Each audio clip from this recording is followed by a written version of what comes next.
मनेन्द्रगढ़ में विधायिका रेणुका सिंह 10वीं और 12वीं के परीक्षा में अव्वल अवैया छात्र छात्रा मल्ला स्कूटी और बाइक के दे जाई इनाम के करीन आवे घोषणा।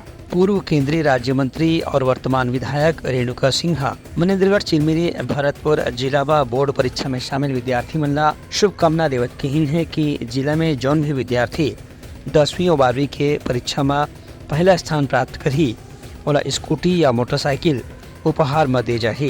विधायक रेणुका सिंह के कहने से कि बच्चा मन ला उपहार से एक प्रेरणा मिलते और पढ़े के प्रति उमन के लगन बाढ़ जाते। उनकर कहने से कि आदिवासी बहुल क्षेत्र होने के स्थिति यहाँ शिक्षा के पहली जैसे विकास नहीं हो पाए रही से, लेकिन अब राज्य सरकार और केंद्र सरकार के प्रयास से लगातार यहाँ नवा नवा स्कूल कॉलेज खुला थे, जिकर से स्कूल और कॉलेज पढ़ने वाला लड़का मन की संख्या बढ़ जाते।